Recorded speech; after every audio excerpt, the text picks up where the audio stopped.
Hello and welcome. You're watching Nothing But the Truth. Was the Prime Minister's three-day visit to America a sparkling success, or is that hype and media exaggeration? That's the key issue we shall debate today. My guests are a National Executive Member of the Bharatiya Janata Party, Seshadri Chari, and the Congress Party's former Minister of Information and Broadcasting, Manish Tewari. Manish Tewari, let's start with the Prime Minister's three-day visit to the United States. After that, I'll come to the NSG. Now, Shams Saran, a former Foreign Secretary, has called it a landmark visit. Nisha Biswal, the United States Assistant Secretary of State, has called it historic. Would you accept that this visit was not just a success, but it's lifted Indo-US relations to a higher plane?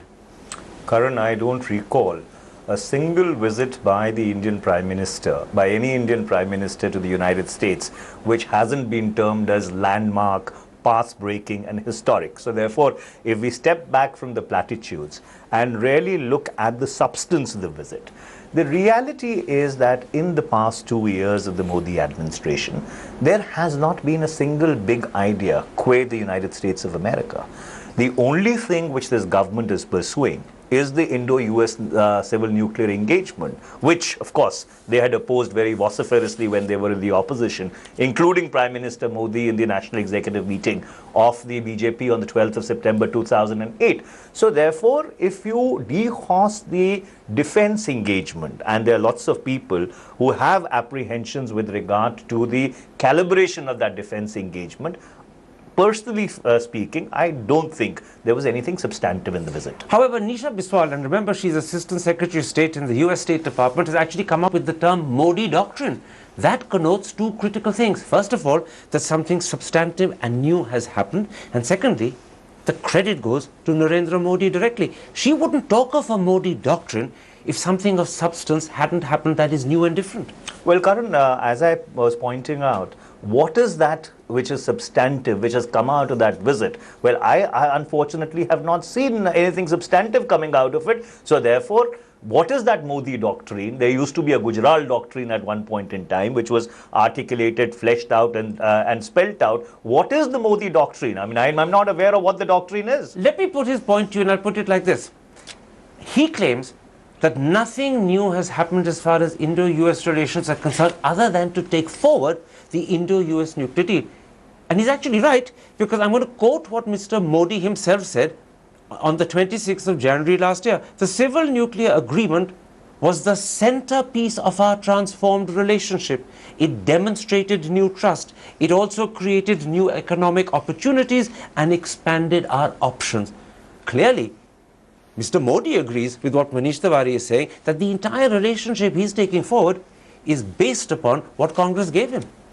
Nobody is claiming that something path-breaking has happened only in this particular visit. Obviously, things have been happening. And it's not the government of India or the Prime Minister who says this has been path-breaking. And as far as Modi Doctrine is concerned, neither Narendra Modi nor the MEA nor Government of India has ever said this is Modi Doctrine. The Modi Doctrine word has come from the US side. So it shows their appreciation of the situation, number one. Number two, you should also remember one thing. Concurrent Prime Ministers have always tried to wean away US from Pakistan-centric Asia policy and China-centric Asia policy. The most important thing that has happened is, it is the same President Obama who came to India and said that China would be the leader of the Asian pivot. Now he comes around and praises Modi to such an extent, and then the Congress gives him 10 or a dozen standing ovations. They lap it up. And then the US State Department comes out and says, this is Modi Doctrine. Are you therefore saying that credit goes to the Prime Minister for this change in the US's position vis-a-vis China? I think a huge threshold has been crossed, and we have come to a situation where we have independently been able to achieve a number of things which were in probably work in progress, but the earlier Prime Ministers could not Let's achieve. then at this point go into specifics, and I'll begin with you, Manish Tewari, and I'll begin with the defense. First of all, India has been designated as a major defense partner. Secondly, it will have license-free access to a wide range of dual-use technologies. And thirdly, and some would say most importantly, and I'm now going to quote the joint statement, America will strive to facilitate technology sharing to a level commensurate with that of its closest allies and partners. That is a huge step forward in defense terms.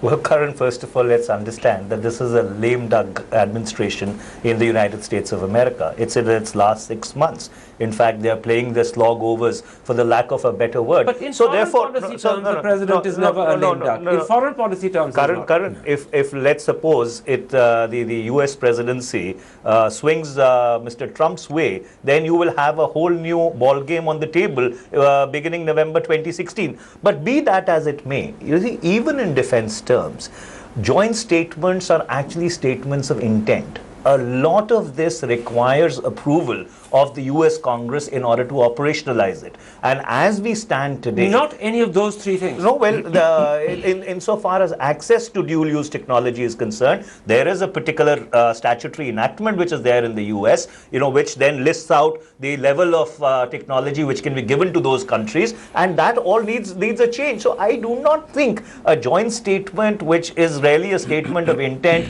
should be taken as a template for a transformed relationship with the US. Can I come back on your point about Obama being a lame duck president? George Bush was very much a lame duck president when he signed the Indo-US Nuclear Deal, and it didn't stop him. And remember, he too faced a democratic transition which could be similar but in the opposite way if Trump replaces Obama, and India continued to thrive. So neither of those two problems were a problem last time round. Why should they be a problem now? Well, not really, Karan. I'm not being critical of the US administration, but the fact is that when the transition took place from George Bush to President Obama, America was actually sort of confounded with so much of domestic trouble that India, or for that matter foreign policy, for the first 2 years was not really on Obama's agenda at all. The US-India relationship actually stagnated. One point I would like to make. In fact, when Bush administration, we were engaging with the Bush administration, Obama was one of those who opposed Indo-US nuclear deal.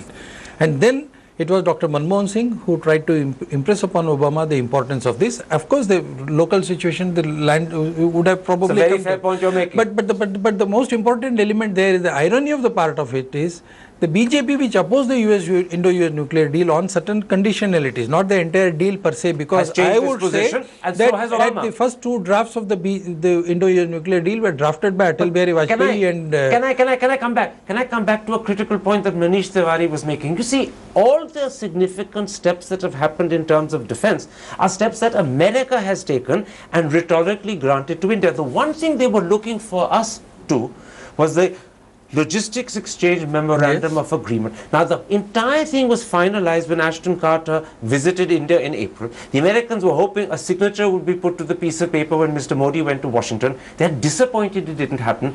And the truth is that on this one issue, Mr. Modi can't deliver a united party. There are concerns in India he hasn't resolved, and India is the drag, not America.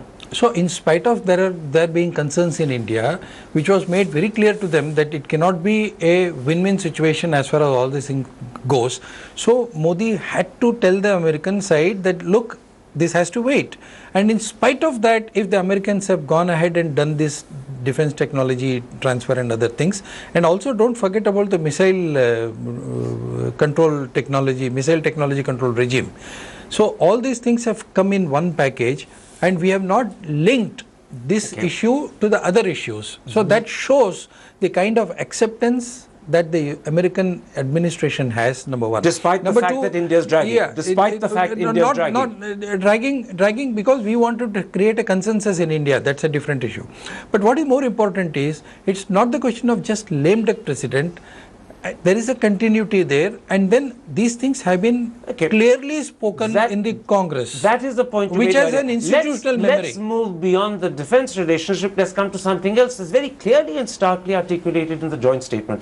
India has agreed, along with America, to promote maritime security, to ensure freedom of navigation. Now that, as most people will point out, is United States terminology, recognizably so, not India's. But many also believe that this perhaps is the wisest and most sagacious way that India can counter China's expansionist behavior. Would you agree with that?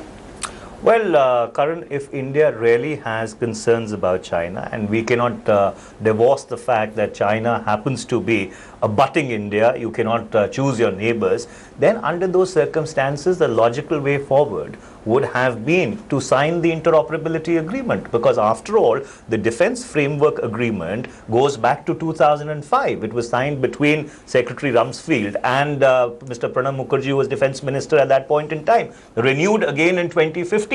So therefore, if this government feels that the correct way of ensuring navigation or freedom of the seas and stuff like that is really to get into the American camp, for the lack of a better word, then a precondition for that is the logistics agreement, which the US has been insisting upon. So what you're saying is that if the route the government is taking is the right route, go all the way, a half step forward is not the right answer, and because you're neither here nor neither there. And according to me, it is possibly not the right route, because the United States of America has the privilege of being separated from China by a whole ocean. And that's a privilege we do not have. Let me put to you a criticism made by the left, not just of the defense relationship that's emerging with the United States, but the broader, wider strategic relationship. The left says that India could end up a junior partner of US global strategic designs. More importantly, or perhaps I should say more credibly, the scholar Srinath Raghavan has written, we might end up in a position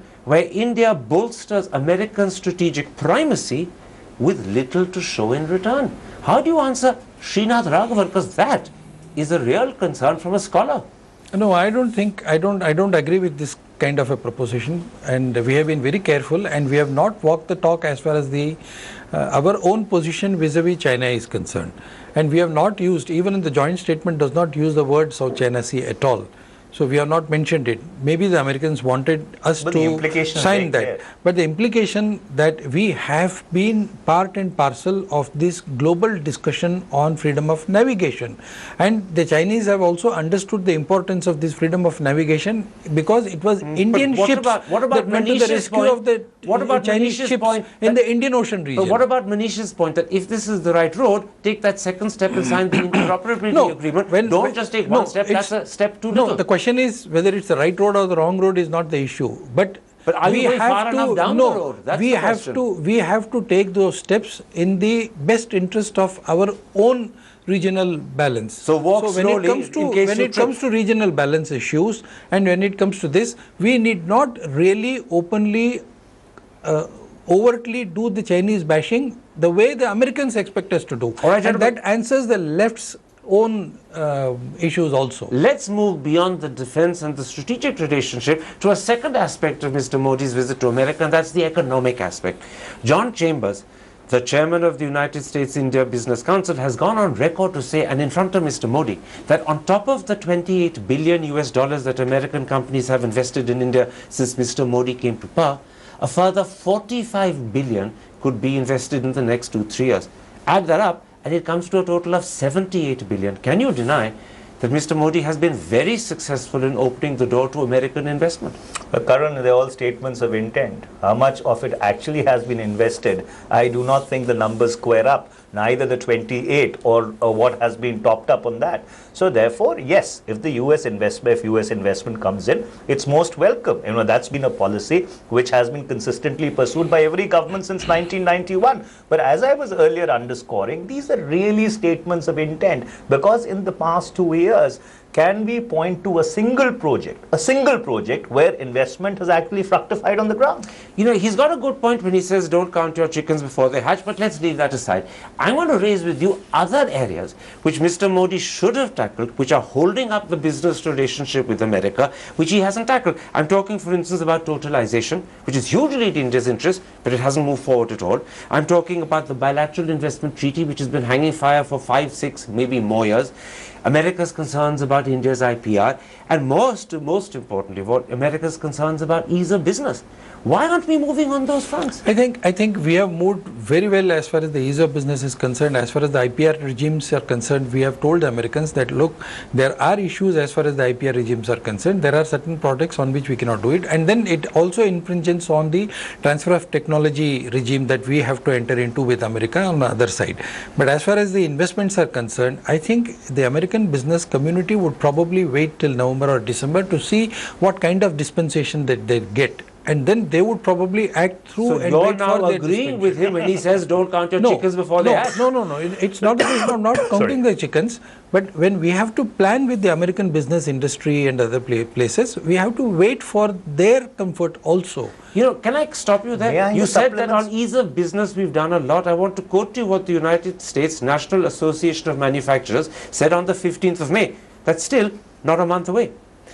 Despite statements made by Prime Minister Modi and other senior Indian officials over the last 2 years, there has been limited progress in many key areas, thus making it challenging to do business in India. Limited progress. Limited that doesn't progress mean means very that little. doesn't mean no progress. Oh, it means very little. It means not enough. So you know the entire know that. work It means culture, not enough. entire work culture, work ethics of the government. So many things have to change here, and then we have to do a lot of homework in our own legal system. We have to do a lot of homework in our own banking system. We have to do a lot of our own system. So these integrations take time, and then these integrations cannot come overnight, and then we need these integrations to be done with the help of all the political parties in Lok Sabha as well as Rajya Sabha. Let's then come, gentlemen, to something that most ordinary Indian people consider the high point of Mr. Modi's visit, his address to the joint houses of the US Congress. He got perhaps 50 rounds of applause by my estimation, but there are some are claiming he got 70 or even 80. I would say he got 7 standing ovations, others say he got 9 and maybe 10. But what's beyond doubt, he was also mobbed by congressmen afterwards seeking his autograph. Can you deny that this was a stellar performance?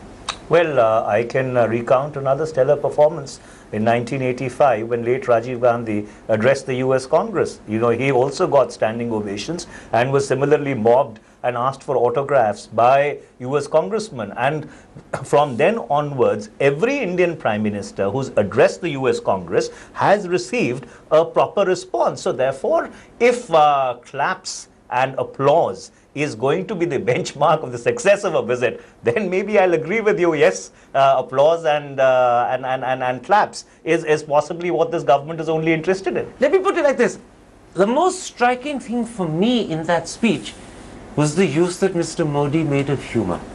He joked about yoga and intellectual property rights. He had the entire Congress in splits of laughter when he compared the US Congress and its partisanship to the Indian Rajya Sabha and its partisanship. And I put it to you, this was an American-style speech, not a Desi bhashan.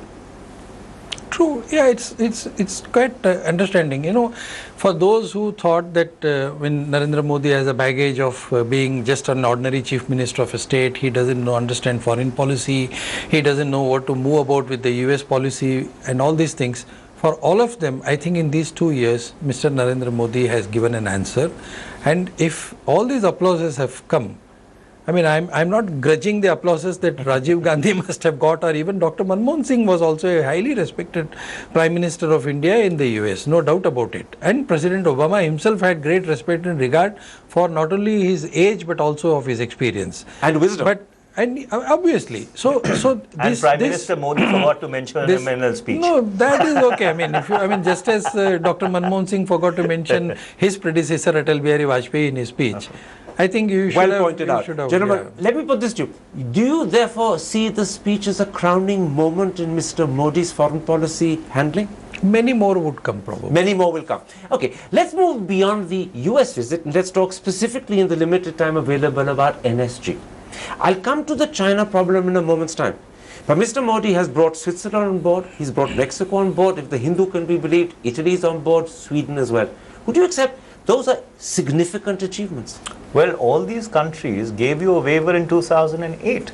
The Indo-US civil nuclear engagement couldn't have gone through if the NSG wouldn't have given you a waiver. And at that point in time, of course, you'll come to China later, but China was also a part of that consensus. And today, China is at its belligerent best. So therefore, is that really a success of foreign policy or a failure? I leave the judgment to you. Let me put the opposite question to you. There are still 5 countries other than China that are reserved about India's admission to the NSG. They are Austria, Ireland, New Zealand, Turkey and South Africa. Now Ireland is a country that the Prime Minister visited in September last year and we thought we had charmed.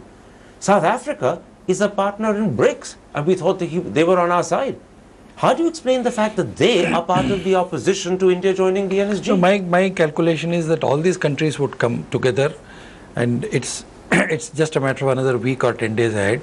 But they will You all think it be, will happen yeah, by it will time Seoul happens on the 24th? This, yeah, all this will happen. All this will happen. And the most important element in this particular visit and in this particular process is that we have successfully isolated China on this issue. Well, you haven't as yet. And I think it's coming to that. It's coming to that. Well, I will not be happy isolating China on the other hand. As an analyst of a foreign policy, I would say what is more important is that we have been able to impress upon China also that they are pleading for a very weak case in Pakistan. No, you haven't been able to impress that upon China. Results will come, Karan, when you will see it. I'm stopping you there because that's your interpretation, which will be contested by many. But let's take up China. Mr. Modi's policy in handling China over the NSG is to make sure that the other 47 members of the NSG support us, thus isolating China. Would you accept that that is the right way of tackling the China problem without damaging relations with Beijing? It's another matter whether he succeeds or not, but this is the right strategy. Karan, that's the wrong strategy. In fact, the strategy which should be employed is the same which was employed in 2008 when we got away with. Get an American president to do the job. Well, get somebody to do the job. I mean, ultimately, the Chinese are not going to bend to the American wind. The Chinese are also realizing that some of the moves that you are making in terms of your strategic partnership are, unfortunately, in their perception, aimed against China. So therefore, there is a larger context to the entire NSG play. And may I also very respectfully point out that all these countries who are recalcitrants today were not recalcitrants in 2008. Let's very quickly, because I have only 2 minutes left, come to China. Many people believe that China will not bend to do what we want unless they get pressure from America. Now, no doubt, Secretary of State Kerry has written a letter to China, and in that letter he's described India as a like-minded state deserving of NSG admission. But that letter would have been more effective if it had been signed Barack Obama rather than John Kerry. The problem is, Kerry is not the president, and the president isn't picking up the phone to help you as George Bush did in 2008. No, it's their strategic outreach that they are deciding. So I won't go into those details. But what is more important is that two things. Number one, we are not insisting on the US trying to influence China. That is not the road that Are you sure that's not a mistake? Because perhaps no, it's not a mistake. We can discuss this issue till the cows come home, but I think the foreign policy formulations cannot be straight-jacketed into this kind of a situation. So we don't want to impress upon the US and try to plead with the US to plead with China on the other hand. Is that because you're scared that if you try the US would say no and you want to avoid being rejected? We would prefer to deal with China at our own level and from a position of strength. And the most important element that I want to say here is that we will have to convince China that they are seeking the support of a very, very weak partner, that is Pakistan. Let me end by asking the same question to two of you, and I'll ask you to give me short answers because we're really running out of time. Are you confident, or maybe I should say how confident are you, that in the next 2 weeks before the plenary happens in Seoul, which is the 24th, 25th of June, India will get China on board and we will be admitted at Seoul in 2 weeks' time? Absolutely, I am very confident of this. You mean that absolutely very confident? Very, very confident that China will come around and we will get NSG membership. You sure those aren't words Very that will be sure. hostage to fortune? Very sure, I am very sure about it. And if India fails, will you then come back and explain to me why? And will you? There's no question of India failing in this time. There's a huge, unadulterated voice of confidence that you're hearing from there. There was no wavering at all. He's absolutely 100% sure India will be admitted to the NSG in 2 weeks' time at the Seoul plenary on the 24th, 25th. Do you believe that?